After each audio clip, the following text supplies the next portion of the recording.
A very warm welcome to you all in my YouTube channel DPS Tutorial Classes. This is Divya and you are at the right place if you want to know about the biology of class 10.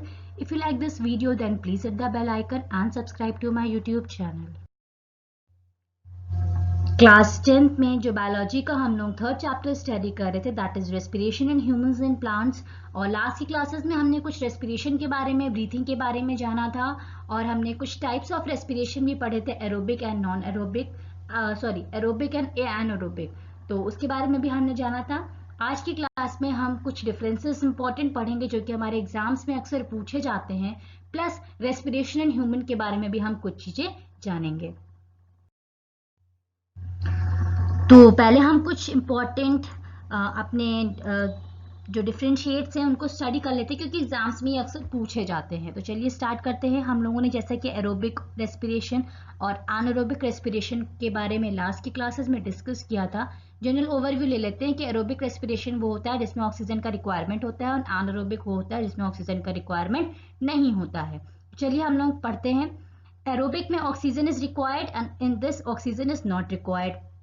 Aerobic में क्या होता है, ये हमारा cytoplasm और mitochondria दोनों में ही अकर करता है। साइटोप्लाज्म में जब अकर करता है तो ऑक्सीजन की रिक्वायरमेंट नहीं होती है और जब माइटोकॉन्ड्रिया में अकर करता है तो ऑक्सीजन की रिक्वायरमेंट होती है। और ये हमारा सिर्फ और सिर्फ साइटोप्लाज्म में ही अकर करता है। इसमें हमारा कंप्लीट ब्रेकडाउन ऑफ ग्लूकोज होता है और इसमें हमारा एनारोबिक में इनकम्प्लीट ब्रेकडाउन ऑफ ग्लूकोज होता है। इसमें हमारा एरोबिक में जो एंड प्रोडक्ट्स होते हैं वो हमारा CO2 प्लस H2O फॉर्म होते हैं। इसमें जो हमारे एंड प्रोडक्ट्स होते हैं वो CO2, इथाइल अल्कोहल और लैक्टिक एसिड होते हैं। जो हमने लास्ट वाले जो वीडियो डिस्कस किया था उसमें जो हमारी लास्ट वाले पेज में जो भी हमारी रिएक्शंस थी जो रे डायग्राम के थ्रू शो थी उसमें सारे हमारे एंड प्रोडक्ट्स लिखे हुए थे। इसमें जो एनर्जी प्रोड्यूस होती है फ्रॉम वन ग्लूकोज मॉलिक्यूल, ये हमारी 38 ATP एनर्जी प्रोड्यूस होती है। और इसमें जो हमारी एनर्जी प्रोड्यूस होती है फ्रॉम वन ग्लूकोज मॉलिक्यूल ये हमारी 2 ATP होती है। ये डिफरेंसेस इंपॉर्टेंट हैं, ये एग्जाम्स में अक्सर पूछे जाते हैं तो आप लोग इनको थोड़ा सा अच्छे से स्टडी करिएगा। नेक्स्ट आता है रेस्पिरेशन और फर्मेंटेशन। दोनों के प्रोसेस के बारे में हमने लास्ट की क्लास में डिस्कस किया है। रेस्पिरेशन जो होता है इट में occurs both in the presence and the absence of oxygen. Respiration जो होता है वो ऑक्सीजन की प्रेजेंस और ऑक्सीजन के एब्सेंस दोनों में ही अकर कर सकता है। जैसा कि हमने स्टडी किया था एरोबिक और नॉन एरोबिक रेस्पिरेशन, रेस्पिरेशन दोनों में ही हो रहा है, एक में ऑक्सीजन की प्रेजेंस में हो रहा है और एक में ऑक्सीजन की एब्सेंस में हो रहा है। फर्मेंटेशन की जो प्रोसेस होती है उसमें ऑक्सीजन की रिक्वायरमेंट कहीं नहीं होती है। It occurs only in living cells. It does not occurs within a living cells. It requires only enzymes and substrates. ये हमारा लिविंग सेल्स में ही अकर होता है, इसके लिए हमारा कोई लिविंग सेल्स की रिक्वायरमेंट नहीं है। ये हमारे सिर्फ एंजाइम्स और सबस्ट्रेट की रिक्वायरमेंट में फर्मेंटेशन की प्रोसेस हो जाती है। इसमें हमारा sugar is oxidised and CO2 and H2O are formed as the end products. और इसमें different substrate are oxidised. Different जो सबस्ट्रेट यूज हम करते हैं वो ऑक्सीडाइज होता है टू फॉर्म अल्कोहल और ऑर्गेनिक एसिड। इसके बाद रेस्पिरेशन में complete oxidation of substrate occurs, hence produce large amount of energy.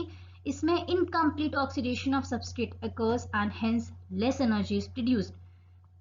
Respiration में हमारा कंप्लीट ऑक्सीडेशन होता है सबस्ट्रेट का, इसलिए large amount of energy produce होती है। इसमें हमारा इनकम्प्लीट ऑक्सीडेशन होता है, इसलिए हमारी less amount of energy produce होती है। It can occur in any living cells. Respiration हमारा किसी भी लिविंग सेल्स में अकर कर जाता है और it occurs mainly with the help of east और बैक्टीरियल सेल। ये हमारा लिविंग सेल की रिक्वायरमेंट नहीं होती है, बट जो बेसिक होता है वो हमारा ईस्ट और बैक्टीरियल सेल की मदद से ही फर्मेंटेशन की प्रोसेस अकर करती। तो ये हमारा रेस्पिरेशन और फर्मेंटेशन के बीच का डिफरेंस हो गया। अब हम लोग जानेंगे रेस्पिरेशन इन प्लांट्स और रेस्पिरेशन इन एनिमल्स। ये हमने अभी डिस्कस नहीं किए हैं टॉपिक्स, बट थोड़ा सा हम लोग ओवरव्यू ले लेते हैं। बेसिकली आगे हम लोग क्लासेस में पढ़ेंगे ही इनके बारे में। इसमें जो होता है प्लांट्स में it is carried out by all the parts of the plant, that is root, shoot and leaves. जो प्लांट पूरा प्लांट होता है उसमें जितने भी पार्ट्स होते हैं सारे ही प्लांट्स में रेस्पिरेशन की प्रोसेस, सारे ही पार्ट्स में रेस्पिरेशन की प्रोसेस अकर करती है। बट जो ह्यूमन बींग्स होते हैं, मीन्स जो हम लोग एनिमल्स कंसीडर करें या ह्यूमन बींग्स कंसीडर करें, तो इसमें जो रेस्पिरेशन होता है वो कुछ रेस्पिरेटरी ऑर्गन्स होते हैं, सिर्फ उसी में ही रेस्पिरेशन अकर करता है। It occurs at slow rate. यहाँ पे जो रेस्पिरेशन होता है बहुत स्लो रेट में होता है, यहाँ पे फास्ट होता है। In plants there is little transport of gases to various part of the plant. यहाँ पे बहुत लिटिल ट्रांसपोर्ट ऑफ गैसेस होता है सारे पार्ट्स ऑफ प्लांट तक, बट यहाँ पे ज्यादा मतलब ट्रांसपोर्ट ऑफ गैसेस होता है हर पार्ट, मतलब ह्यूमन बीइंग के बॉडी में सारे पार्ट्स में इक्वल, मतलब बराबर बराबर एक तरह से जो भी हमारी गैसेस है वो हमारी ट्रांसपोर्ट होती हैं। The product of aerobic respiration of glucose in plants are ethanol और CO2। इसमें जो हमारे प्रोडक्ट्स होते हैं एरोबिक रेस्पिरेशन ऑफ ग्लूकोज के प्लांट्स में, ये हमारे इथेनॉल और CO2 होते हैं।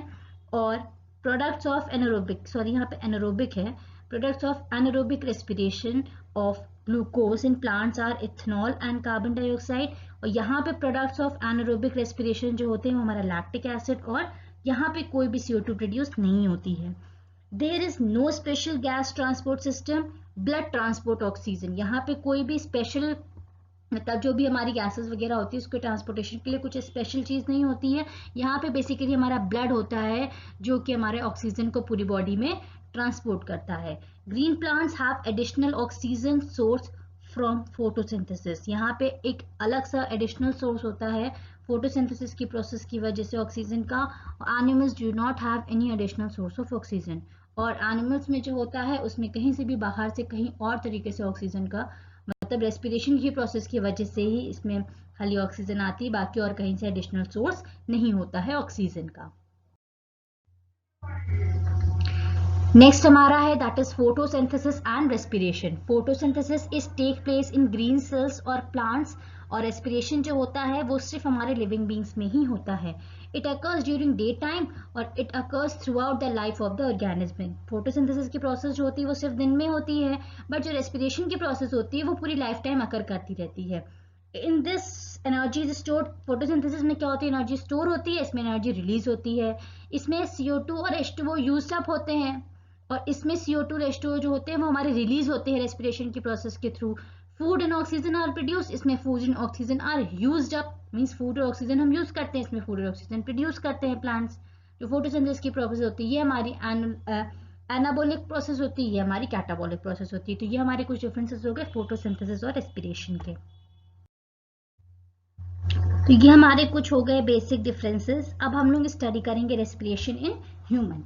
रेस्पिरेशन इन ह्यूमन के लिए जो भी ऑर्गन्स हमारे इन्वॉल्व होते हैं सारे इसमें दिए हुए हैं, जैसे हमारी एक्सटर्नल नॉस्ट्रल्स हो गई, नेसल कैविटी हो गई, लाइनेक्स हो गया, ट्रैकिया हो गया, ब्रोंकाई हो गया, ब्रोंक्यूल्स हो गया, एल्व्यूलर सैक्स हो गए।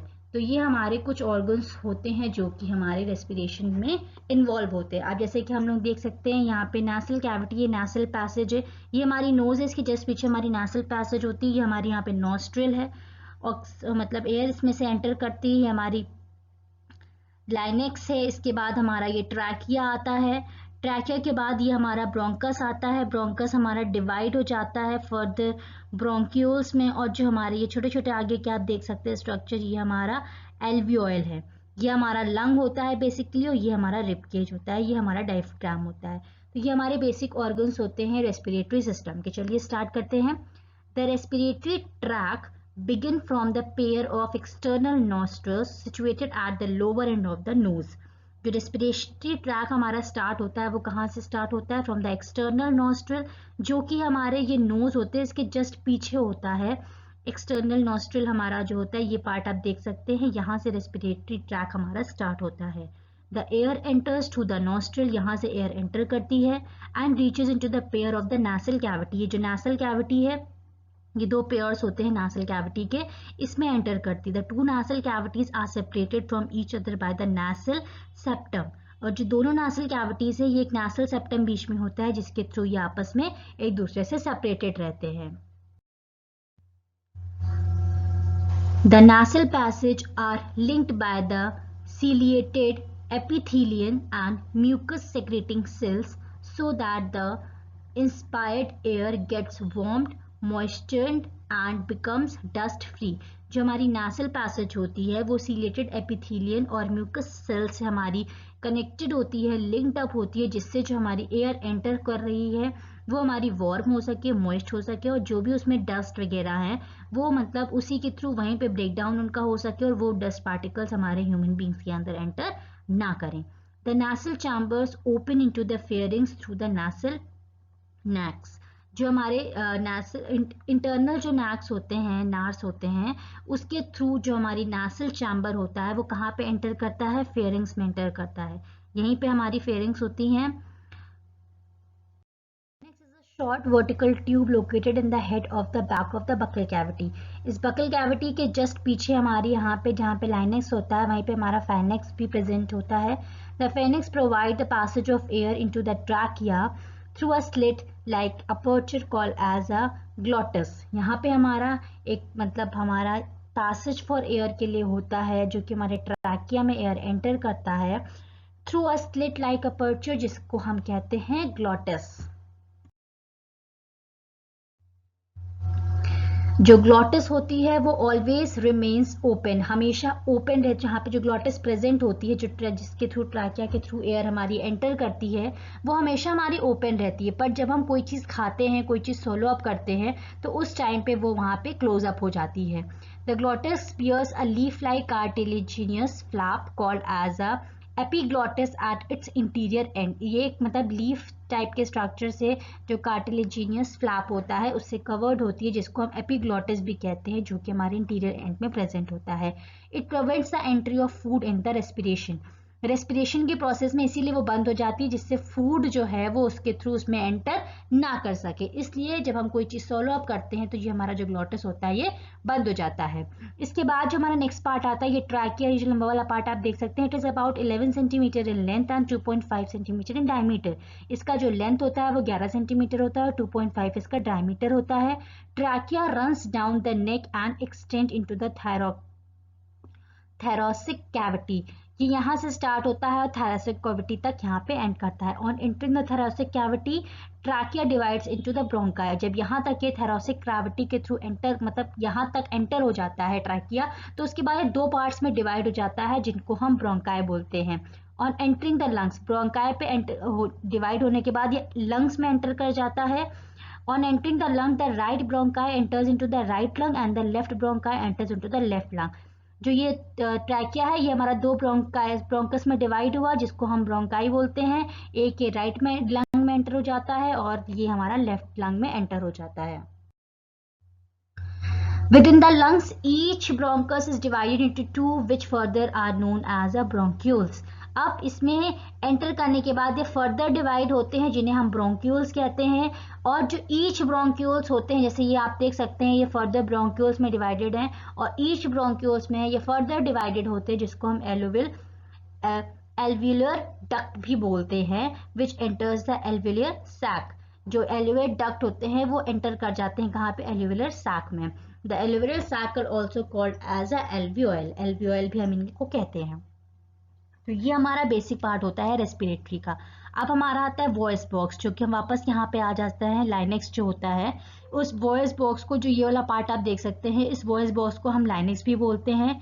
ये enlarged upper part of the trachea होता है। ट्रैकिया का जो अपर पार्ट है जो हमारा एनलार्ज्ड रहता है वो ये वाला पार्ट होता है। मेल्स में आपने देखा होगा कभी कभी ये बहुत ज़्यादा प्रोमिनेंट होता है और आगे की जो हम कहते नहीं हड्डी निकल आई है, तो उसको हम यही हमारा होता है। इसको हम एडम्स एप्पल के नाम से भी जानते हैं। मेल्स में ये अक्सर पाया जाता है।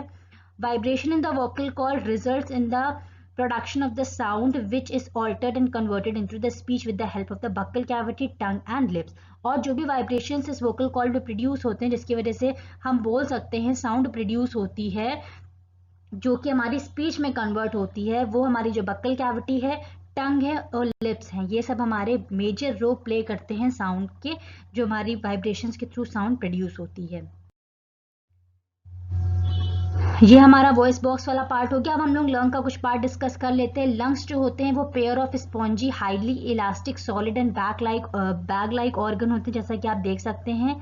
दे आर रफली cone shaped and situated in the thoracic cavity. ये हमारे, जैसे कि मैंने आपको बताया था, ट्रैकिया के आगे थैरोक्सिक कैविटी फर्दर में डिवाइड हो जाते हैं, तो ये हमारे यहाँ पे सिचुएटेड होते हैं। The lungs enclosed by the double layer membrane और a covering called as a pleura. Pleura होती है, यहाँ पे डबल लेयर मेम्ब्रेन प्रेजेंट होते हैं, जिसको हम जो कवरिंग होती है प्लूरा उसे बोलते हैं। The pleural membrane are separated by the thin space filled with the pleural liquid, और इसके बीच में और इस जो membrane है इसके बीच में जो liquid हमारा present होता है, इसे हम pleural liquid कहते हैं, which lubricates the membrane to avoid friction. Friction को अवॉइड करने के लिए मैंने आपको ये बताया था, हार्ट में भी ये लेयर प्रेजेंट होती है, उसी तरीके से लंग्स में भी प्रेजेंट होती है, जिसकी वजह से उसको फ्रिक्शन प्रोवाइड किया जा सके और वहां पे कोई भी इंजरी इतनी जल्दी ना हो. Within the lungs, each bronchi is divided into the redivision to form finer branches called as a bronchioles. मैंने आपको बताया है जो ब्रोंकस होते हैं ये फर्दर डिवाइडेड होते हैं फर्दर ब्रांचेस में, जिन्हें हम ब्रोंक्यूल्स भी कहते हैं. After repeated division, each bronchioles end up into the cluster of the tiny air chamber called as air sacs or alveoli. जो फर्दर ब्रोंक्यूल्स होते हैं ये हमारे जो फर्दर चैम्बर्स में एयर चैम्बर्स टिनी एयर चैम्बर्स में जो क्लस्टर लाइक सब्सटेंस होता है, चीज़ होती है, यहाँ पे जो टिनी एयर चैम्बर्स प्रेजेंट होते हैं हम इन्हें एयर सैक्स भी कह सकते हैं या एल्वियोल भी हो सकते हैं, जो ये हमारे डॉटेड हैं आप देख सकते हैं यहाँ पे. Alveoli are the functional unit of the lungs as they are actual site of respiratory exchange. ये हमारे जो एल्वियोल होते हैं ये हमारे बेसिक यूनिट ऑफ लंग्स होते हैं, क्योंकि ये हमारे बेसिकली रेस्पिरेशन एक्सचेंज जो होता है, रेस्पिरेटरी एक्सचेंज, इसमें ये मेजर रोल प्ले करते हैं. तो इस तरीके से लंग्स के थ्रू और हमारी नासल कैविटी और इसके थ्रू हमारे रेस्पिरेशन का प्रोसेस अकर होता है. अब हम जानेंगे, अभी तो हमने सारे पार्ट्स के बारे में जाना, अब हम मैकेनिज्म ब्रीथिंग का क्या होता है. लंग्स कैन नॉट एक्सपांड और contract of their own. They contract and expansion of the lungs is brought about by the diaphragm muscles and external intercostal muscles. जो मैकेनिज्म अभी तो हमने जो भी चीज़ें पढ़ी की वो तो हमने ये पढ़ा कि कहाँ से एयर एंटर करती है और किस तरीके फर्दर पार्ट्स में डिवाइड अप हो जाती है. तो जैसा कि हम एक ओवरव्यू ले लेते हैं, नेसल पैसेज से एंटर होती है, ये फर्दर डिवाइडेड होता है नेसल सेप्टम में, ये आगे यहाँ पे आई, फेरिंग्स में आई, लेरिंग्स में आई, ट्राकिया में आई, ट्राकियास फर्दर हमारे ब्रोंकस में डिवाइडेड होता है, ब्रोंकस फर्दर ये हमारे ब्रोंक्यूल्स में डिवाइडेड होते हैं, और हर ब्रोंक्यूल जो हमारा होता है वो फर्दर हमारे एयर सैक्स में डिवाइडेड होते हैं, जिनको हम एल्वियोल बोलते हैं. मैकेनिज्म जो ब्रीथिंग का होता है, लंग्स जो होते हैं वो अपने आप कॉन्ट्रैक्ट एक्सपैंड नहीं कर सकते हैं.